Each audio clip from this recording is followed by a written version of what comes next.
Welcome back. I don't really have much of an intro, so just welcome back. So today's topic is going to be how I spent my day, because I spent my day actually doing the things instead of just having ideas about doing the things. And I think that's very important for people to understand, because I think a lot of people, well, maybe I falsely assume that other people have a lot of ideas about things, but they don't actually execute on the ideas that they have. And they have this fantasy about their potential version of themselves who just gets everything right, and how, oh, if only I did this, then my life would be like this. And I'm going to do it tomorrow. I'm going to do it one day. I'm going to get it right. I'm working on it. I'm working on it. You're always working on it, always working on it, always pending, pending, pending, pending. Girl or guy or person, trying to be gender inclusive here. So listen, the problem is, the thing is, an idea can never fail. If you can hear my dishwasher right now, I'm sorry. Can't wait to watch this back and see how badly or how well the dishwasher audio was captured here. But that's not the point. The point is, ideas can never fail. And that's why people like me always have ideas, because I'm a little and I'm too afraid to fail. And I could never fail in fantasy. Every idea is perfect in fantasy. Every idea would be such a great business, such a great product, such a great event, such a great this, such a great book, such a great that. But if you never test it in real life, you'll never know. And part of the reason you never test it in real life is, one, it always takes a lot of more work to do things in real life than to do them in fantasy. Oh, you got a good book idea? Try writing it. That was actually how I started my day this morning. I had an idea for a great book. Like, I was like, oh my God, why didn't I think of this years ago? This is so obvious. So obviously great. And then I started writing it, and I was like, all right, it kind of takes like months or years. Months if you're sitting down and focused. I've done it before. Years for most people. And actually, I'll say for a good chunk of people, for most people, never. A lifetime, because they never actually write the book they say would be a good book. So I woke up this morning, I had a great idea for a book, and I was like, whoa, that's such a great book idea. Everybody would love that book idea. Why don't I already write that book? And then I tried to write it, and I was like, oh my God, I only wrote 2 pages. Oh, it's gonna take me forever to get this out in the world. And that's the reality of making anything, right? Ideas can't fail because they're not real. They're not tested against reality. In reality, ideas have to have work to work. You have a great event idea? Great. Now you have to put together an event. You have a great book idea? Great. Now you have to write a book. That's a lot, girl. When I say girl in that situation, I'm talking to myself, not you. But hey, if the shoe fits, Cinderella. It's a great business idea until you have to run a business.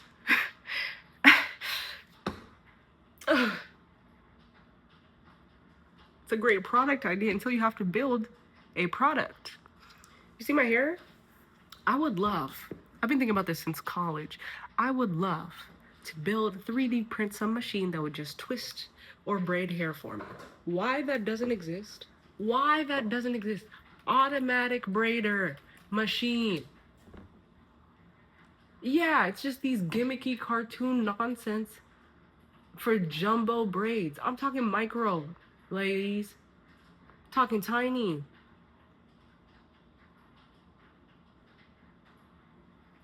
Whatever. I'll just wait for Elon Musk to finish making whatever he's making with this bot. When will bot be released? When Tesla bot release? End of 2027. But that's gonna be the first version. The first version is not gonna be good. It's gonna take another 10 years to get decent. Oh God. Well, hopefully this robot does hair, because listen, if this robot does hair, y'all, how much do you think this robot's gonna be? 20,000 per unit? Aiming for under 20,000. Oh my God. Yeah. It's not gonna happen, sister. It's not gonna happen. But listen, if anyone can program their Tesla robot to braid hair, amen. But 20,000 is probably cheaper than it would have been for me to figure out how to make my own product to braid hair, quite frankly. And to be honest, if I can program my Tesla robot to braid hair, then I could probably lease, rent, whatever you call it, my Tesla robot for hair braiding sessions. And assuming it goes pretty fast. Okay, wait. It's not coming until the end of 2027. This is what I mean. Ideas are cheap. Ideas are everywhere. Constant. I'm a generator of ideas. Like, my brain is hot. There's smoke flying off of my scalp at all times because of how many ideas I generate. Where is the execution? Where is the follow through?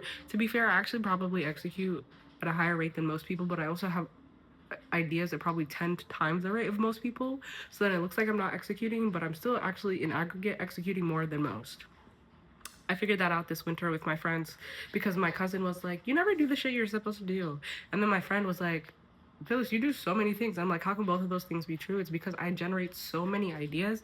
My completion rate of my ideas is relatively, it seems low from the outside looking in, but completion rate of anything is super high relative to other people. Anyway, y'all don't care about that. So, ideas, a dime a dozen. Not even a dime a dozen, just free, just so everywhere, just abundant, just flowing.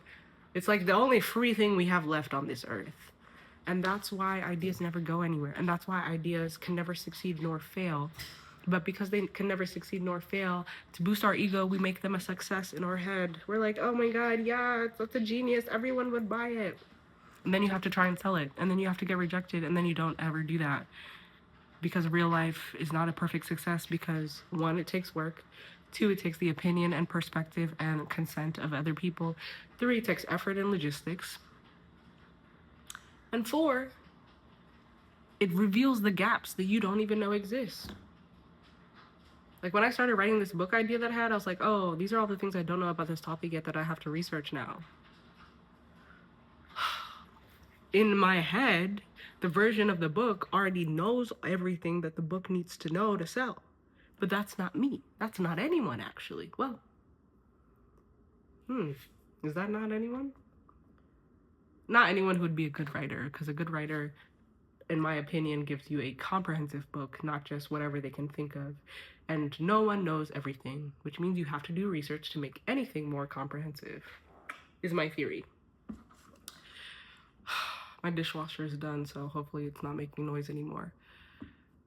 All of this is to say, I have so many ideas, and I'm just starting to learn the discipline of realizing the reason I'm not successful is not because I don't have ideas, it's because I don't follow through on said ideas, because follow through takes work, and I'm not inspired or motivated or excited about follow through and work. I'm inspired and motivated and excited about the fantasy version, perfectly successful version of my idea, which doesn't exist, which means the success also doesn't exist. And it's been hard because today I had to realize, damn, I'm not actually going to write this book right now because I have more important things to do than to spend a bunch of time researching and writing a book when I don't even know how to market, how to distribute, how to make content. Because the thing is, people like me hop from thing to thing thinking, oh, the reason I'm not successful yet is because I haven't done a new thing. I just needed a new tactic, a better idea, a better product. The book is the product in this case. And that's not true. You need distribution. You can have an excellent product with poor distribution, and you can have a poor product with great distribution. And fun fact, poor products with great distribution get better sales, perform better as businesses. In an ideal scenario, obviously you have great product and great distribution. Maybe you have no idea what I'm saying right now. I work in business, so like I'm used to speaking like this, but I realized as I wrote the first 2 pages of the book, I was like, this is just another product and you have not mastered distribution. Go master distribution and stop thinking building new products is going to solve your problem. You're just building another new product that will get no distribution. And that was the thing, is like, I was like, oh, what if I have this podcast? And then I asked ChatGPT, I asked some AI, and the AI was like, it doesn't matter if you have yet another podcast that's such a great idea, you still have to work to market a podcast. A podcast doesn't automatically become successful. It becomes successful because people make content around it, because people advertise it, because of referral networks, because you invite guests who promote it on their platforms. A podcast in a silo is not automatically successful. Your great podcast idea, your great podcasting voice, everyone says you should have a podcast because you're so smart. Cool. You know how far that's going to get you? As far as your last podcast got, girl. And again, girl is me, because I have a podcast with 100 episodes. 100 episodes is supposed to be the threshold of seriousness of a podcast. I passed the threshold of seriousness. And I made a couple dollars, actually. That was pretty cool. I got paid from that, which was crazy. Because I didn't advertise it anywhere. Like, I talked about it in passing very briefly, but I never promoted it. And I still made money off it. And it still gets views to this day. Like, if I go look at my analytics, I'm like, who is discovering this and listening to this? And then I was like, yeah. And then I started a new podcast, and I recorded the intro episode for it. And then I just didn't follow through because I was like, what the fuck? And Alex Hormozi talks about this. He's like, most people and most businesses waste all of their resources on a ton of half-built bridges, so they never get to the other side of the river, which is making the money back. Because the time you put in is money. The effort you put in, you have to pay for these recording platforms and these creation platforms. You have to pay for stuff to make the stuff, and then you never get your money back because it's another half-built bridge. I started a second podcast, and I just left it. I started a newsletter. Literally, someone messaged me. They're like, why did you start a newsletter and then never write anything else? What happened here? I was like, damn, I didn't think anybody noticed. People noticed because they liked it. But you have no follow through. And I'm trying to become the girl who follows through, but I have so many ideas that feel worth following through. The podcast, the book, the newsletter, they all circulate around the same topic. A topic that I probably need to make into a LLC. Like, this probably needs to become an LLC, but I don't know how LLCs to work. I just know that this is a business in the making because all of these ideas are around the same thing, but they all need distribution. And distribution is stuff like this. It's stuff like putting myself out there in content. It's stuff like actually telling people. Because I showed my friend my workbook, and she's like, Phyllis, you just make stuff and never tell people. And I was like, yeah. And she's like, this is cool. I'm going to save up to buy it. See, a customer. Right there. And this is my close friend. She didn't even know I had it. To be fair, I did post on my socials that I published this, and she did see that. But that's the beautiful thing about marketing. You have to say the same thing over and over and over again for somebody to be like, oh, right, that thing. Seeing it once does not register in people's heads. And I'm the type of person that I'm like, well, I already said it. So if you don't jump at the opportunities because you don't want it. Not true. Just gotta keep resounding that gong. So if you're like me and you have a lot of ideas, I'm encouraging you to go down the very depressing path of actually just following through on seeing any of your ideas to completion and then putting them out there enough to actually come back to you with feedback, with money, with supporters, with customers, with loyalty, with a brand, rather than living some fantasy successful version of yourself that actually completes nothing. My podcast is a half-built bridge. This book I started writing today, a half-built bridge. This workbook that I need to do again, half-built bridge. I'm working on a song that I haven't published. I play it to myself and I never put it in, half-built bridge. I worked on an affirmations album that's not out there, half-built bridge. It's like, maybe I should just make a list of all this stuff. And over the next month, we're just gonna build some damn bridges. But the thing is, like, you also run into the problem of you put it out there once, that doesn't mean the bridge is built. But, you know, it's progress. It's better progress than where I'm at now, which is a bunch of stuff that only I know about and isn't actually out there in the world. Or it's out there and it's not being... There's phases. There's things I need to get actually out there, and then there's things I just need to keep marketing. Let's cross the bridge, damn it.